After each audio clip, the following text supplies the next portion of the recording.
Senhor, essa é a tua palavra, Pai. Concordo com o coração da tua filha e digo: eis-me aqui. Judas capítulo único, versículo de número 3. Enquanto estavam profetizando ali, eu entendi alguma coisa do que o Senhor quer liberar nessa noite. Judas, versículo 3. Amados, quando empregava toda diligência em escrever-vos acerca da comum salvação, Judas queria escrever uma carta sobre salvação. Ele queria fazer uma pregação por meio de carta, né? Naquele tempo não tinha Uber, não tinha carro, avião. Então às vezes a distância era muito grande. A maneira de evangelizar era por carta. E quando ele foi fazer essa carta para escrever acerca da salvação, pregar o evangelho, ele se sentiu obrigado a corresponder-me convosco, exortando-vos, animando vocês, estimulando vocês a batalhar, a guerrear, diligentemente. O que é a palavra diligente? É de uma maneira, não é assim, eu vou guerrear, sai, e eu vou me virar as coisas. Não, diligente é você aplicar o esmero, é você focar naquilo que você está fazendo, não perder o foco daquilo que você está se empenhando. Nós estamos vivendo um tempo onde nós não podemos ser distraídos, manter o foco no autor e consumador da nossa fé. O autor e consumador da nossa fé. Por quê? Exortando-vos a batalhar diligentemente, com todo esmero, com todo cuidado, com todo zelo, pela fé que uma vez por todas foi entregue aos santos. Vamos seguindo. Pois certos indivíduos se introduziram com dissimulação, certas pessoas se introduziram no meio do corpo de Cristo, com dissimulação, com engano, com fraudes, os quais há muito foram antecipadamente pronunciados para esta condenação. Homens ímpios, que transformam em libertinagem a graça, o favor imerecido, a bondade e a misericórdia de Deus. Eles transformam isso em um motivo para libertinagem e negam o nosso único. Jesus é Senhor dos senhores. Sabe quem é Senhor sobre a sua vida? Jesus. Ele é único, soberano e Senhor, Jesus Cristo. Verso 5. Quero, pois, lembrar-vos que, embora estejais cientes de tudo, uma vez por todas, que o Senhor, tendo libertado um povo, tirando-o da terra do Egito, destruiu depois os que não creram. O mesmo povo que foi salvo, que foi amado, lá na frente, por ter perdido a fé, a confiança no Deus que o salvou, por causa de não crer, eles entraram em juízo. E os anjos que não guardaram o seu estado original, mas abandonaram o seu próprio domicílio, ele tem guardado sobre trevas, em algemas eternas, para o juízo do grande dia. Vamos?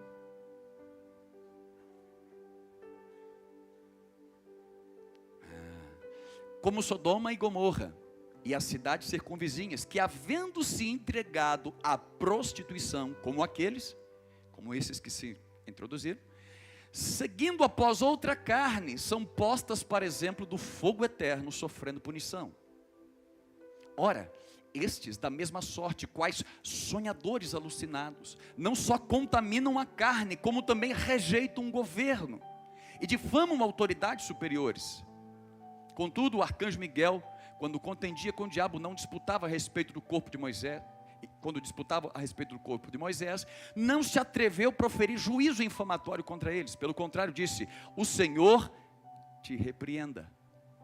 Estes, porém, quanto a tudo que não entendem, difamam, e quanto a tudo que compreendem por instinto natural, por uma maneira natural, com uma inteligência natural, como brutos sem razão, até nestas coisas eles se corrompem.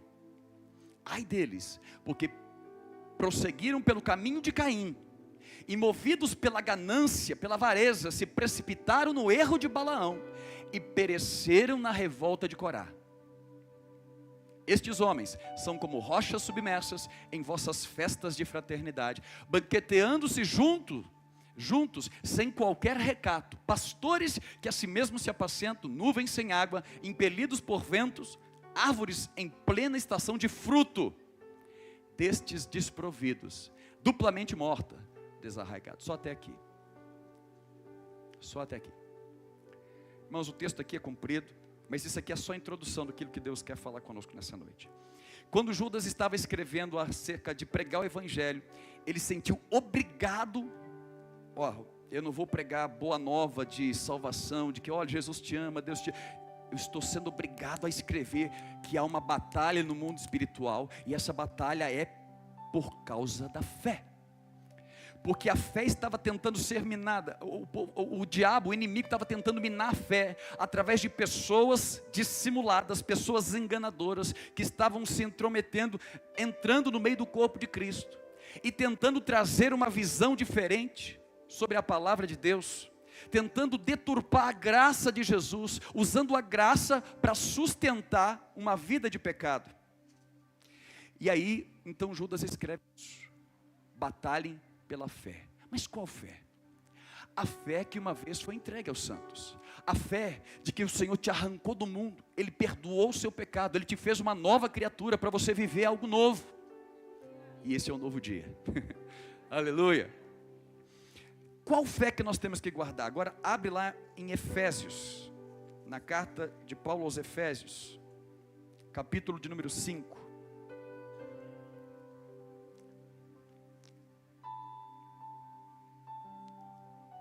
Efésios, capítulo de número 5,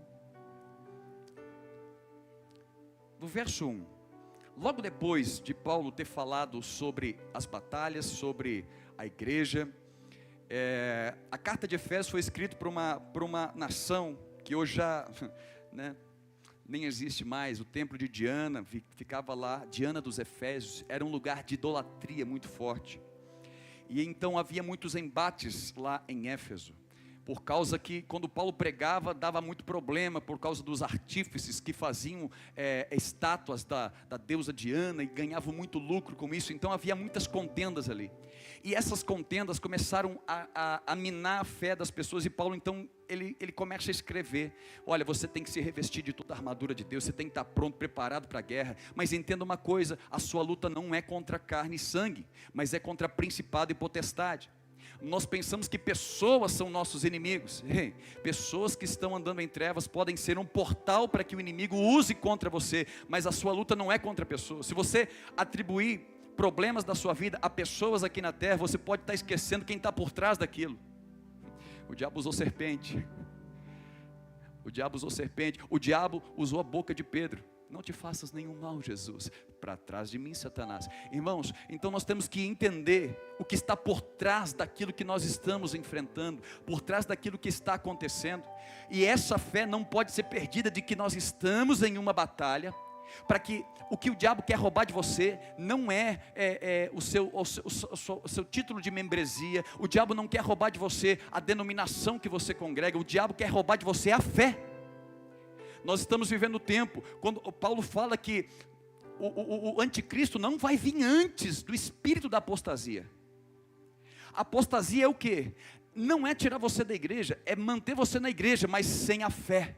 E aí você começa a agir por causa de quê? Por obras. Você começa a agir ou acreditando assim: olha, não, eu sou salvo, eu posso fazer qualquer coisa, é a graça do Senhor. E isso vai roubar a fé. E quando ele fala isso, então ele vai dizendo algumas características das pessoas que andam em trevas. Para reduzir bastante, vamos começar no capítulo 5, no verso 1. E diz assim: sede, pois, imitadores de Deus. O que Paulo está falando? Sede imitadores de Deus. Do que Paulo estava dizendo aqui? O caráter de Deus Ele é longânimo, Ele é compassivo, Ele é cheio de misericórdia. Cheio de misericórdia. Quando a sua fé está sendo minada, uma das coisas que vai embora é o quê? Misericórdia. Você começa a agir como juiz. Sede imitadores de Deus como filhos amados, e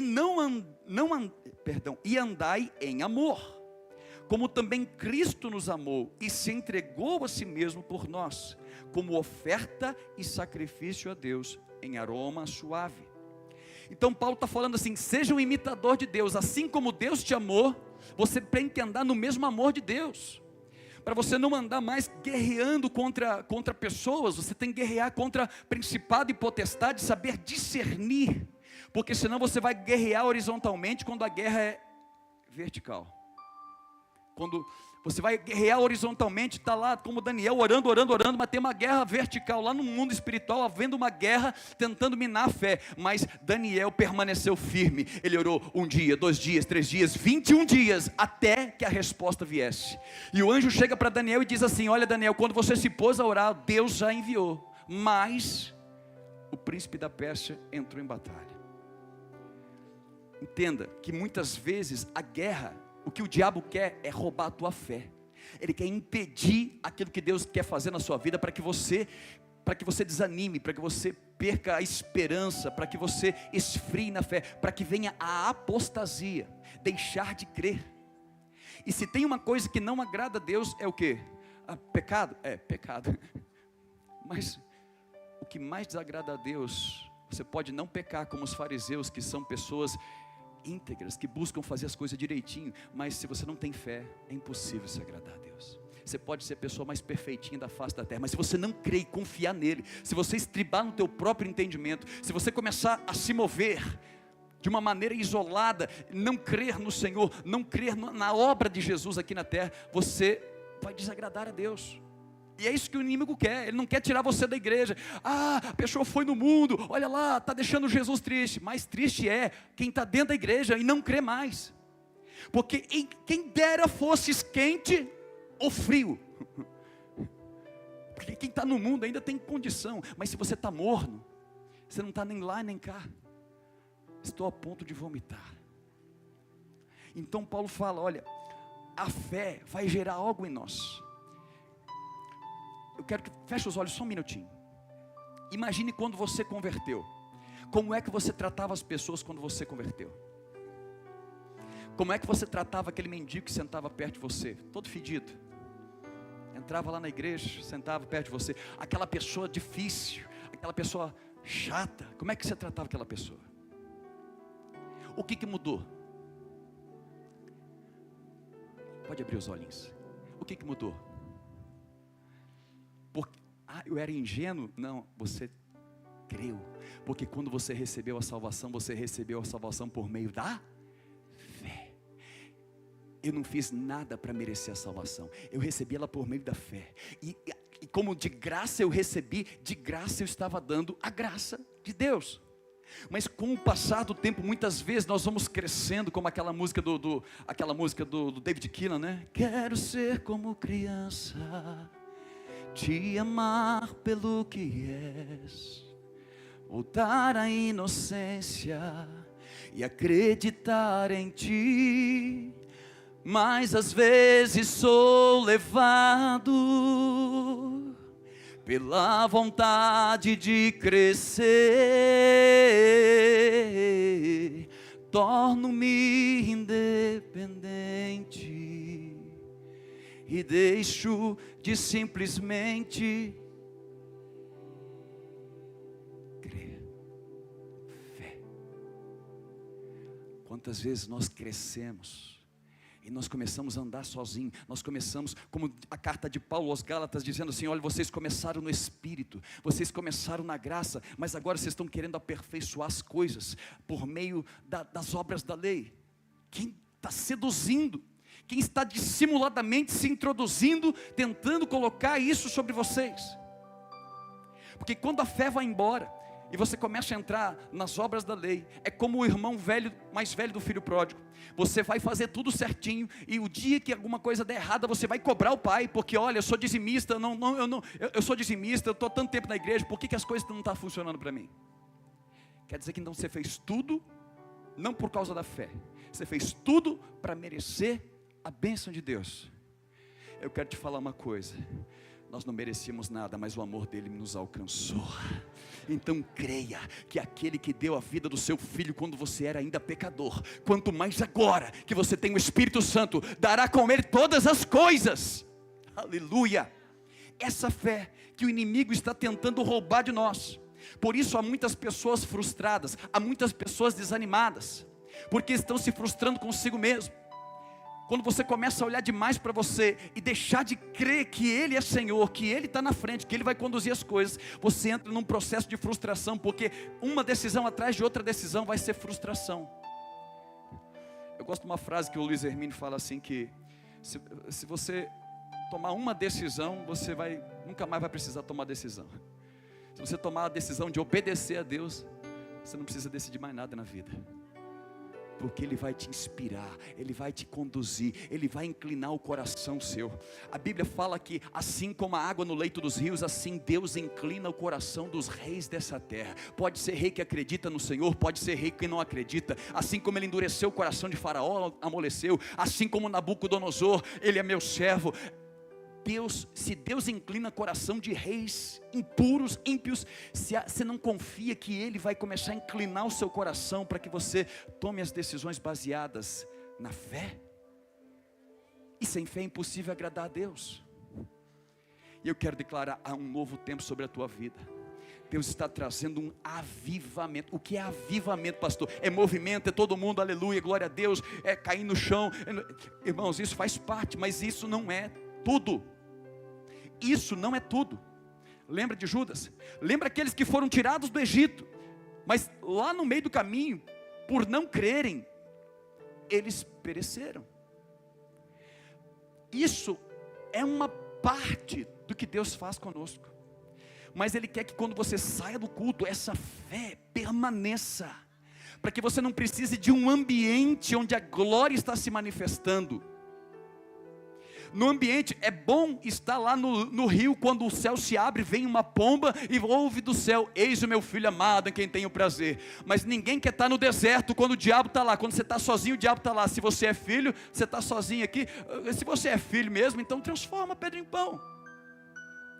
A tua fé tem que ser lá no monte, orando, mas tem que ser lá no vale, guerreando. A tua fé não pode ser alterada pela circunstância. E o diabo quer minar isso na nossa vida, porque sem fé você não agrada a Deus, sem fé você não é salvo, sem fé você entra num processo de frustração. O próprio Davi estava num processo de depressão, dizendo assim: ó minha alma, por que te aquietas, por que te perturbas dentro de mim? Espera no Senhor, pois eu ainda o louvarei. Salmo 42, Salmo 43. Vivendo um tempo onde a circunstância estava totalmente contrária, fugindo, foi ungido rei, de repente agora tem que viver como um fugitivo, tem que viver como um ladrão impostor. Isso começou a trazer um questionamento na alma de Davi, mas Davi nunca perdeu a fé. A tua alma pode sentir, irmãos, porque nós somos seres humanos, mas uma coisa é, nós não andamos mais pelo que sentimos, pelo que vemos ou pelo que ouvimos, nós andamos pelo aquilo que cremos. O meu justo viverá, aleluia. E é essa batalha que eu tenho que ter na minha vida. Qual batalha? Eu tenho que me preocupar com o principado da peste, com isso e aquilo, fazer oração, fazer campanha para derrubar o inimigo. Irmãos, o inimigo já foi vencido na cruz. Jesus já despojou os principados e potestades na cruz. Essa é a vitória que Ele venceu por mim e por você. Eu tenho que guerrear contra o demônio, tenho que guerrear para que a minha fé não seja minada, para que a serpente não corrompa o meu entendimento. Para isso eu preciso me encher da palavra e depender do Espírito Santo. E Paulo ele vai falando: olha, sede imitadores, andai em amor como Cristo. O mesmo amor que faz você suportar as pessoas, que faz você dar a sua vida, dar a sua razão, dar o seu bem-estar, o seu conforto, por amor de alguém, para você salvar alguém, porque você foi salvo dessa maneira. E ele continua: mas, verso 3, mas a impudicícia, que no grego é porneia, que é impureza sexual, sexo ilícito, e toda sorte de impureza, que é a catácia, que aí já não é mais da questão sexual. Essa impureza é o que, irmãos? O que é uma impureza? Isso aqui, considerado uma água pura. A água pura faz bem, Mas se eu colocar aqui uma gotinha de veneno aqui, que é transparente, vai continuar sendo uma água limpa, mas já não é mais pura. Ela está contaminada, impura. Ela não está mais pronta para beber. A mesma água que pode matar a sede, uma gotinha de veneno torna aquilo ali impuro. A mesma oferta que pode ser para honrar o Senhor, uma gotinha de vaidade.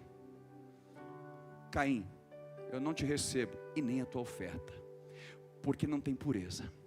Quem está entendendo, diga aleluia. Então, a porneia, a pornografia, o sexo ilícito e a impureza é fazer amizades com uma intenção diferenciada, adorar a Deus com uma intenção diferenciada. Por isso que Jesus ele traz esse entendimento em João capítulo 4. Deus, o Pai, está com seus olhos voltados para a terra, buscando os verdadeiros adoradores, que o adoram em espírito. Você pode adorar do lado de fora e todo mundo olhar para você e falar, que maravilha. Mas se a adoração lá dentro, a motivação for errada, é impureza, está impura a adoração. Deus não recebe. É como o cordeiro manco, é como Deus falando para Malaquias, vocês estão trazendo uma oferta, um cordeiro manco. Isso é impureza, vocês têm o melhor lá, mas vocês estão trazendo o pior. Não é porque Deus não ia aceitar. Se você tivesse um único cordeiro, o cordeiro estava ferido. Não é esse o problema. O problema é que havia uma impureza, como a impureza de Ananias e Safira. Eles venderam e não havia problema nenhum, não havia uma lei.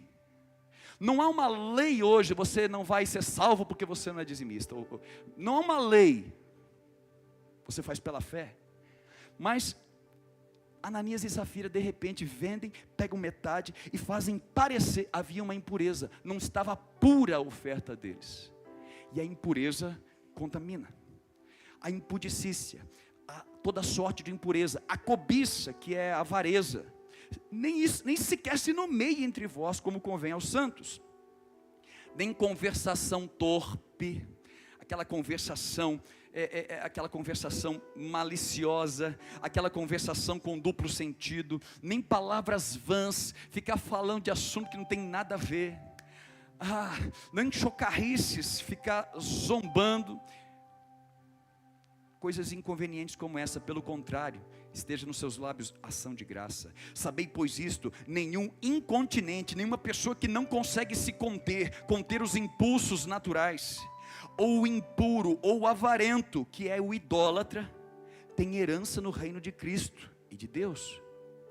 Paulo, pregador da graça, aquele que combateu os judaizantes em Gálatas, estava falando aqui, olha, nenhum impuro, idólatra, nenhum avarento, nenhum incontinente, ele vai herdar o reino de Cristo. Parece que é um paradoxo. Lá ele fala contra o negócio da lei, e aqui ele está falando uma coisa assim: se você fizer isso, você não vai entrar. Não é diferente. A questão é que quem pratica tais coisas é porque ele não crê na santidade e no caráter de Deus. Ele não crê que Deus te salvou do pecado. Ele te livrou do pecado para regenerar você à imagem e à semelhança de Jesus. Quem está entendendo, diga aleluia. É uma obra. Você vai errar? Levanta. Não usa a ocasião para você transformar a graça em libertinagem, em estar livre para fazer o que eu quero. Ei, isso é minar a tua fé. Mas você não sai da igreja, você continua crendo que Deus te salvou, mas você não crê que Deus é Senhor. Nega o senhorio de Cristo, porque você faz da sua vida aquilo que você quer, e você é livre para fazer isso. Mas se você compreendeu por que Jesus veio te resgatar, já não sou eu mais quem vive, e esse viver que vivo na carne, agora eu vivo pelo Filho de Deus. Eu vivo para a vontade de Deus. E viver a vontade de Deus, irmãos, não é pesado. Sabe por quê? Porque você está cumprindo aquilo que você foi designado para ser. Imagina um médico trabalhando de pedreiro, ia dar certo. Imagina um pedreiro trabalhando de advogado, ia dar certo. Eu tinha esses questionamentos. Por exemplo, trabalhava na manutenção, aí eu via as pessoas na produção, o dia inteiro pegando a mesma peça. Para a pessoa não tinha problema, mas eu entraria num nível de ansiedade terrível, de ficar só ali naquela situação. Quem está certo, quem está errado? Ninguém. Deus fez cada um com um propósito. Quando você está alinhado com o seu propósito, aquilo que é chato para outro, para você é coisa fácil. Você tira de letra. Quem está entendendo, diga aleluia. Então fazer a vontade de Deus é você operar naquilo que Deus te fez para ser. Você não tinha nem forma no ventre da sua mãe, Deus já escrevia os seus dias no seu livro. Aleluia. O verso 7. Perdão, verso 6. Ninguém vos engane com palavras vãs, palavras vazias, palavras sem nexo, porque é que por essas coisas vem a ira de Deus sobre os filhos da desobediência. Portanto, não sejais participantes com eles. Pois outrora erais trevas, outrora, antes de Cristo, vocês eram trevas. O que é trevas? Eu não era satanista, pastor, eu não era macumbeiro, não era nada de ruim. Não, você estava em trevas, você estava em ignorância, e você vivia conforme os impulsos da carne, ou o meio que você habitava. Antes vocês eram trevas, porém agora sois luz no Senhor. Andai como filhos, como pessoas que foram geradas. Como o que está sendo gerado de mim não é mais da ignorância do passado, não é mais da ignorância que eu fui criado, não é mais da ignorância do ambiente que eu vivi, mas é agora gerado da luz. O Espírito Santo dentro de mim vai gerar coisas novas. Não vem da carne, vem dele, gerando em mim algo novo. Essa fé, meu irmão, não abandone essa fé. Aquele que começou a boa obra na tua vida, ele é fiel para completar. Não te frustre, não desanime se você não alcançou o lugar que você está procurando em Deus. Continua caminhando na fé, porque Deus vai fazer a obra. E ele continua: porque o fruto da luz consiste em toda bondade. É o que ele em Gálatas fala, o fruto da luz, o fruto do Espírito, consiste em bondade, justiça, verdade, aprovando, né, sempre o que é agradável ao Senhor. Essa palavra provando é no sentido de colocar à prova, para você separar as coisas e fazer aquilo que é agradável a Deus. Você entende isso quando você vai para o verso seguinte, que é verso 11. E não seja cúmplice das obras infrutíferas das trevas, antes porém reprovai-a. Aprova aquilo que é agradável para Deus. Mas obra das trevas não tem nada a ver com a vida daquela pessoa. Não, ei, se você caminha junto e se você não se posiciona, você está aprovando uma coisa que não agrada a Deus. Como andarão dois juntos se não estão de acordo? Ei, antes reprove obras das trevas. Cantar mulher dos outros na tua frente, homem, reprova esse cara. Se você está lá calado, dá risada, piada de cunho imoral, e você está lá e dá risada, você está o quê? Você está consentindo com as pessoas, com coisas que não agradam a Deus. Mas Deus está te levantando nesse tempo que você vai ser luz. Vai ser luz. Não é para sair brigando e falar, que é? Não, você vai ser luz. O seu comportamento vai começar, talvez sem palavra alguma, vai começar a envergonhar as pessoas. Talvez só se ficar calado, não rir, fechar a cara, já é um motivo. Mas se você rir,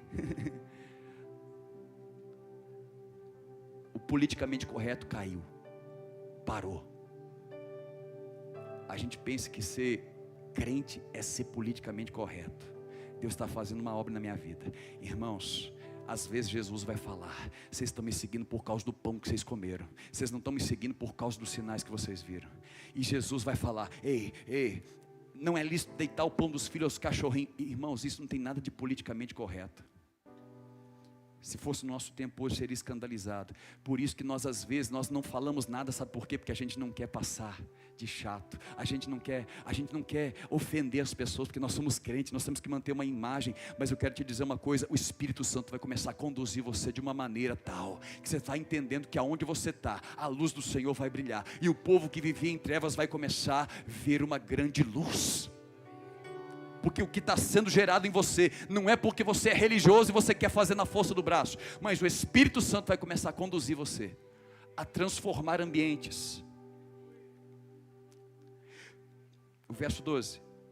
Porque o que eles fazem em oculto, não aprova isso, porque o que eles fazem em oculto, o só de referir isso já é vergonhoso. Mas todas as coisas, quando reprovadas pela luz, preste atenção, quando é reprovada pela luz, Jesus é a luz do mundo, Ele habita em nós por meio do seu Espírito Santo. O Espírito Santo é a figura do candelabro que traz entendimento à nossa alma, e a nossa alma vai trazer, irmãos, quando algo não bate com o Espírito, vai testificar.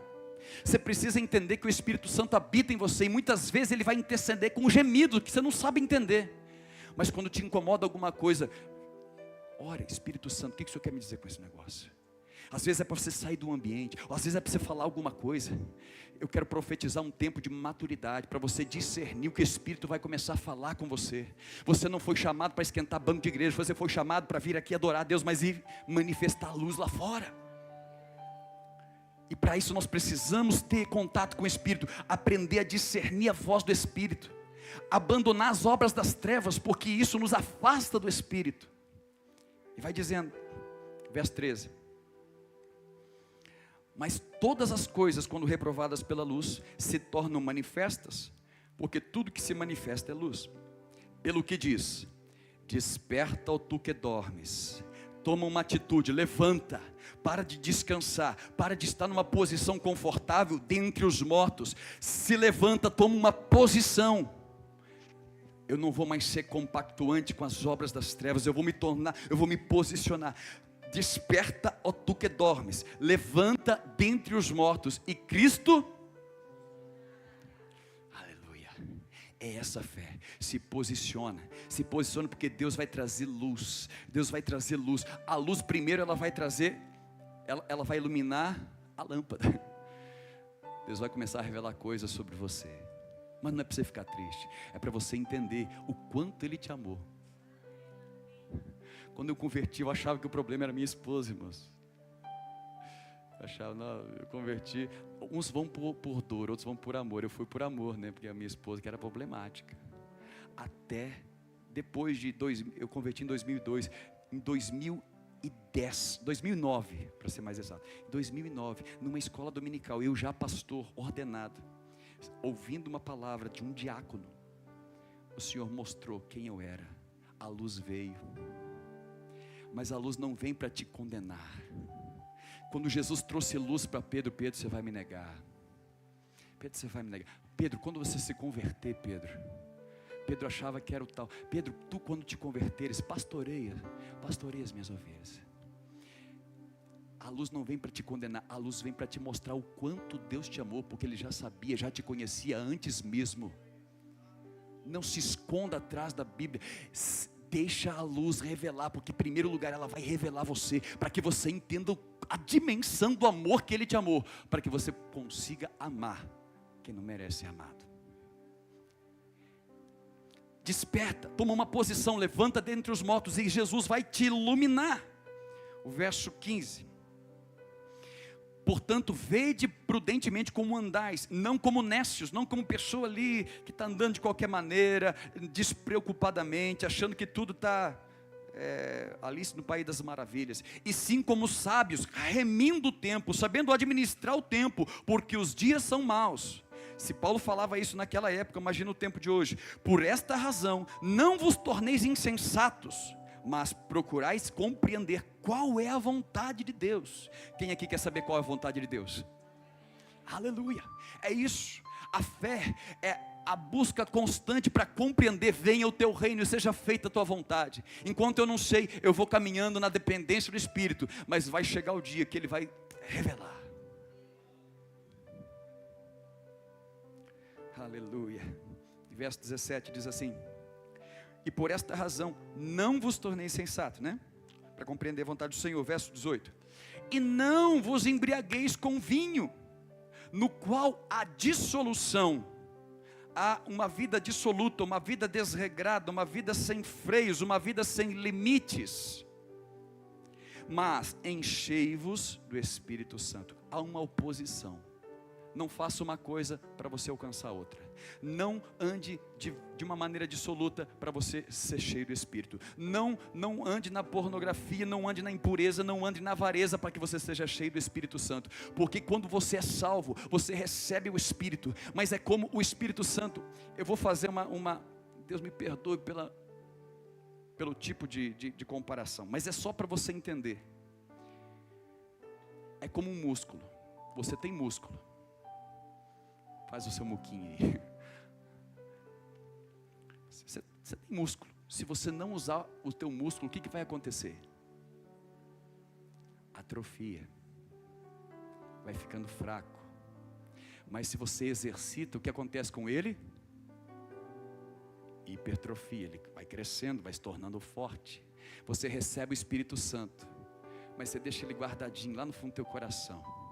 E você não ouve ele. E você vai agindo de uma maneira dissoluta, indiscriminada. O Espírito Santo, sabe por que o Espírito Santo foi dado para nós? Primeiro, para revelar quem nós somos. Lembra? Átrio, santo lugar, santo dos santos. O santo lugar representa a obra do Espírito Santo. À esquerda do altar tinha o candelabro que iluminava o ambiente, ilumina a sua alma. Ele vem iluminar você, ele vem revelar quem você é, para que você saiba o quanto Deus te ama. Segundo, tinha um altar do incenso. É através do Espírito Santo que nós podemos oferecer sacrifícios de aroma agradáveis ao Senhor. Sem Ele, irmãos, nós não sabemos nem como orar como convém. Mas por meio do Espírito Santo que a gente adora a Deus. Por meio do Espírito Santo que a gente levanta um louvor agradável ao Senhor. E do lado direito do altar havia a mesa dos pães. Tanto a mesa quanto o altar. A mesa era feita do quê? De madeira, de acácia, revestida de ouro. A madeira fala da nossa humanidade. Mas quando você está revestido de ouro, quando você está revestido de Cristo, por meio do Espírito Santo, você pode suportar o pão, a comunhão das 12 tribos. Eram 12 pães que representavam as 12 tribos. Se você não tiver o Espírito Santo, você não dá conta de suportar a igreja, não dá conta de viver em eclésia, no meio de pessoas que são diferentes, várias tribos, várias línguas diferentes, um do cabelo espichado, outro sem cabelo, outro pensando de um jeito, outro falando do outro jeito. Se você não está cheio do Espírito Santo, revestido de Cristo, sem a obra do Espírito, você não consegue amar. Por que Deus te deu o Espírito Santo? Para ele ficar bonitinho? Por que Deus te deu esse dom? Não vai dar tempo aqui, irmãos, mas lá, Jesus amado, lá em 1 Coríntios fala que Deus deu o dom do Espírito, como lhe apraz, para servir o corpo. Deus não te deu o dom do Espírito para provar a sua espiritualidade. Ele deu o dom do Espírito para que você pudesse servir o corpo de Cristo. Quanto mais dom você tem, mais responsável você é por servir as pessoas. Porque o dom não foi a seu bel prazer. Mas se você enterrar o talento, aí o problema não é nosso, né? Olha o que diz: não se embriague, mas se encha do Espírito. Pastor, como é que eu me encho do Espírito? Para a gente terminar aqui. Então procure ter uma vida cheia do Espírito. Quem não tiver o Espírito nesses últimos dias não vai ter discernimento. Vai começar a comer gato por lebre. Vai começar a dar ouvido a qualquer vento de doutrina. Mas quem estiver cheio do Espírito vai começar a discernir. Eu profetizo fogo em teus olhos. Demônios vão começar a manifestar só de olhar para os teus olhos. Em nome de Jesus. Pastor, que heresia é essa? Está escrito lá em Apocalipse que ele tem olhos como chama de fogo. E se eu sou como ele é, e se ele está me fazendo a imagem dele, então meus olhos vão começar a queimar. O inimigo não vai conseguir olhar para os meus olhos. Em nome de Jesus. É ousadia, é fé. E o que diz? Então, já que dissolução me tira do Espírito, então o que eu faço para me encher do Espírito? Olha o que diz aqui, olha, volta no versículo anterior, para você compreender. A Bíblia não foi escrita em versículo, então você tem que entender que há uma vírgula. Não vos embriague com vinho, mas, em oposição a isso, se encha do Espírito, vírgula, falando. Então ele está explicando como que você vai se encher do Espírito. Pastor, como é que eu sou cheio do Espírito? Irmãos, não é alguém que vai, a pessoa quando transfere para você, transfere dom. Ela por imposição de mãos, ela transfere unção. Mas o Espírito você tem que cultivar, você tem que exercitar. Entoando, falando entre vós com salmos. Se você recebe o Espírito de a palavra de sabedoria, aí você não usa, você está guardando a palavra de sabedoria para o dia que o pastor te dá uma oportunidade para o culto, você não usa, o que vai acontecer com o teu músculo? vai atrofiar. Mas quando você está lá, sentado na rodinha, e você começar a compartilhar com a mulher samaritana no posto de Jacó, ninguém para te aplaudir, mas tem uma pessoa ali que está precisando da palavra. Quando você começar a semear, Deus dá semente ao que semeia. Mais palavra de sabedoria, mais palavra de entendimento. É o dom de cura. Se você não praticar o dom de cura, para que você quer o dom de cura? Para o dia que todo mundo estiver olhando, começa a semear. Mas não foi curado, mas continua orando, porque Deus vai fazer, é na hora dele. Falando, você se enche do Espírito, falando entre vós com salmos, entoando e louvando de coração ao Senhor. Então louve a Deus de coração. Coloca o teu coração, de todo o entendimento, todo o teu coração, louve o Senhor com hinos e cânticos espirituais. Verso 20. Dando sempre graças a Deus por tudo. E tudo, essa palavra significa no grego, no aramaico, no hebraico, tudo. Furou o pneu, graças a Deus. Deu ruim, graças a Deus. Deu bom, graças a Deus. Sabe por quê? Se você não perdeu a fé ainda, está escrito que todas as coisas estão cooperando para o bem daqueles que não perderam o amor a Deus. Aleluia, glória ao Pai, aleluia. Dando sempre graças por tudo a nosso Deus e Pai, em nome do Senhor Jesus Cristo. Verso 21, preste atenção.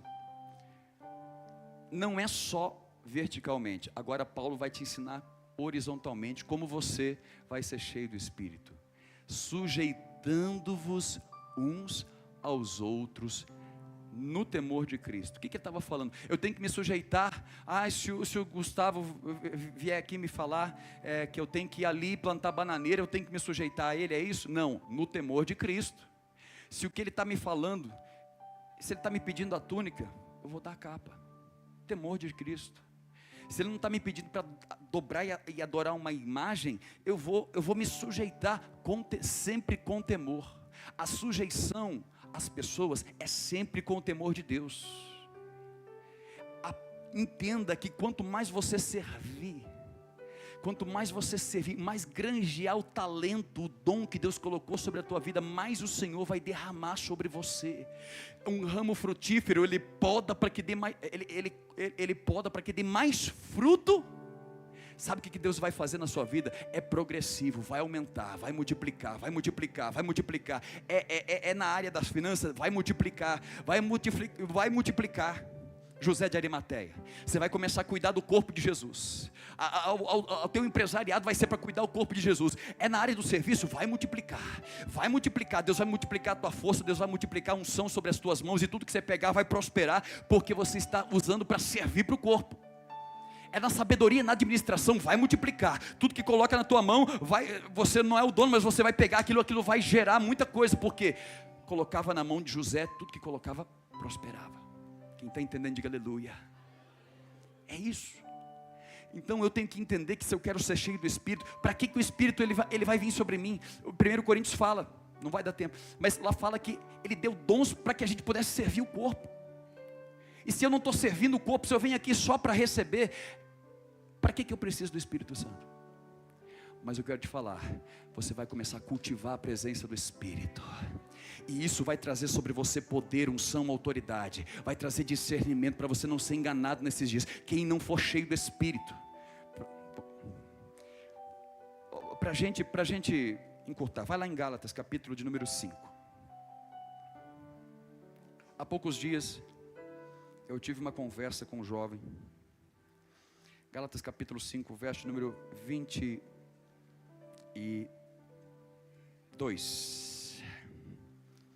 Veja, você precisa combater o bom combate, o combate pela fé. Qual fé, pastor? Que Deus me deu o seu Espírito, Ele me selou com o Espírito, que eu posso clamar Abba, Pai, e é pelo Espírito que está sendo gerado, porque aquilo que é gerado da carne tudo que eu faço pela força do braço é carne. Não é só ir lá no prostíbulo, não é só ir lá no boteco, não é só fazer coisa errada, não é só entrar na casa de alguém e roubar alguma coisa. Não, tudo que eu faço de bom, mas que veio da carne, não entra no reino. Mas aquilo que é gerado do Espírito. O que é gerado do Espírito? É Deus gerando algo em você. É algo que foi gerado no céu e veio para dentro e você deixou fluir. Entrou, você bebeu como um copo de água, mas está fluindo um rio aí. Tudo que vem do Espírito, irmãos. Preste atenção. Eu estava explicando uma situação para esse jovem, dizendo assim: sabe por que muita gente, em Mateus 24 diz que no final dos tempos, os tempos seriam difíceis, os tempos seriam pesados, por causa da multiplicação da iniquidade. Não é lá fora. Já existia Sodoma e Gomorra, que era pior que os tempos de hoje. Não é lá fora. A multiplicação da iniquidade no meio do povo de Deus. Assim como dizem Judas, aqueles que se introduzem dissimuladamente no meio do povo. Por causa dessa multiplicação, o amor de quase todos iria esfriar.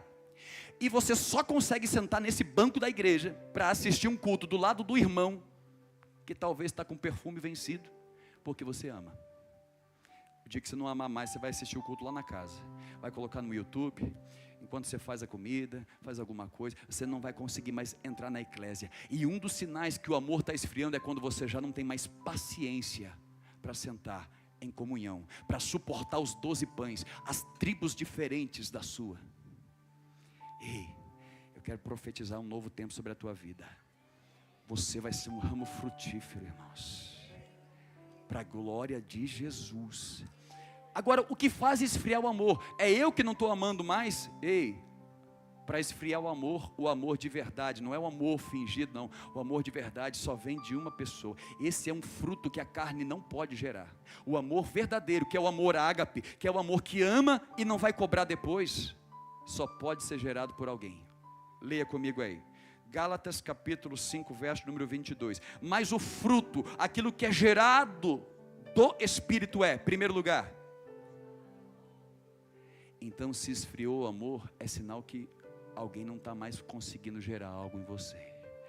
É essa fé que o Senhor quer ativar nessa noite em sua vida. Não é sobre você, nunca foi sobre você, nunca foi sobre nós. Deus está chamando um povo para deixar de ser dependente de uma figura, para começar a buscar ser cheio. Irmãos, há uma unção profética sobre esta igreja, e essa unção não vai ser derramada lá fora, por quem está aqui dentro preparando vocês. Essa unção vai ser derramada sobre vocês, e ela vai alcançar, irmãos. É como a visão de Ezequiel, vinha do altar, e passava sobre o limiar da porta, e ela ia invadindo, e por onde o rio passava, ia transformando as coisas. Então, está vindo do altar, mas vai sair daquele limiar, vai entrar nos bairros, Itaunense, Morada Nova, vai entrar nos bairros, e vai começar a invadir a cidade. Essa unção está sobre você, é o Espírito Santo de Deus. Chegou o tempo de você se encher do Espírito, entender que Deus está te preparando para um novo tempo, para você manifestar aquilo que está sendo liberado sobre as nações da terra. Fica de pé. Os atalaias vão orar por vocês. Aleluia. Preste atenção. Antes de esfriar o amor verdadeiro, ele não pode ser gerado na força do braço, irmãos.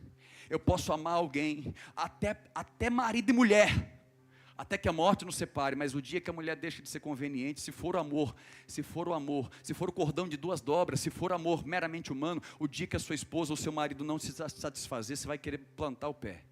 Mas se o cordão for de 3 dobras, o Espírito está lá, o Espírito vai promover unidade, e o amor do Espírito vai fazer você olhar e falar assim: cara, eu fui salvo, eu não merecia, ela não merece, mas eu vou dar um beijinho nela.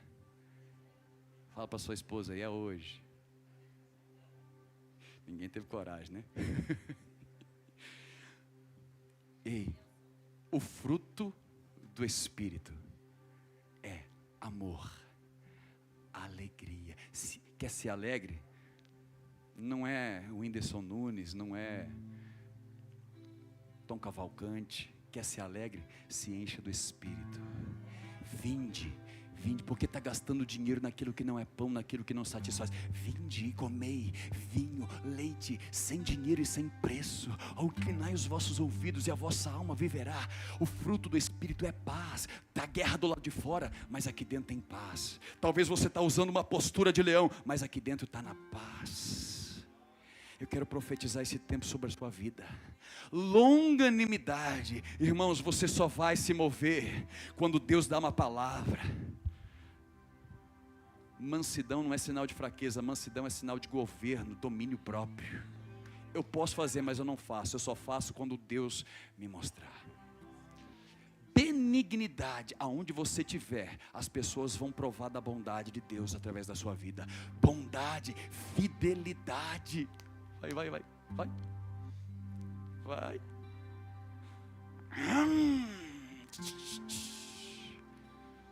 Jesus. Tá vendo? Mansidão, domínio próprio. Contra essas coisas não tem lei de circuncisão, não tem lei disso aqui, daquilo lá. Se você está amando, irmãos, Satalaias, por favor, quem que vai assumir aqui? Você?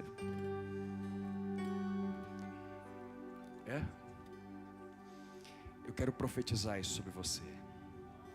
Espírito Santo, é tão difícil falar de alguém que está na presença.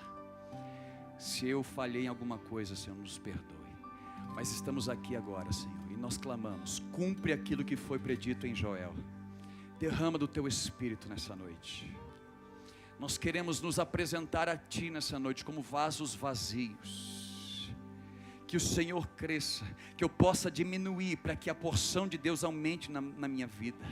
Que eu possa me esvaziar de mim como Cristo se esvaziou de si mesmo e assumiu a figura humana. Eu possa me esvaziar de mim para que haja mais espaço de Ti dentro do meu espírito. Senhor, nós queremos nos colocar diante da Tua presença nessa noite.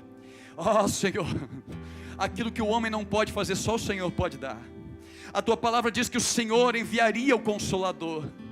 Não é por ordens de homens, não é por ordem humana, Senhor, não é porque merecemos, mas estamos aqui, Senhor. Qual é o pai que o filho lhe pedindo um pão lhe dará uma pedra, ou pedindo um peixe lhe dará uma serpente? E se vocês que são maus sabem dar coisas boas aos vossos filhos, quanto mais o Pai Celestial vos dará o Espírito Santo, aquele que lhe o pedir. Nós clamamos nessa noite, Senhor. Nós somos falhos, fracos e pecadores. Sem a Tua presença não há como Te servir, não há como Te agradar, não há como ser santo. Sem a Tua presença não há como Te amar. Nós só Te amamos porque o Senhor nos amou primeiro e enxertou a semente em nós. Gera o fruto nessa noite, Senhor. Cai por terra agora toda a Babilônia. Sheramariete rebranaye.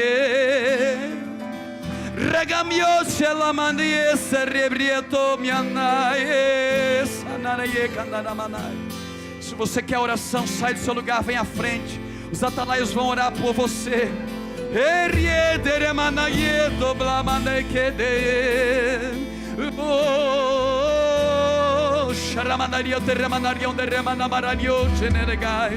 Envia o Teu Espírito, Senhor. Envia o Teu Espírito. Enche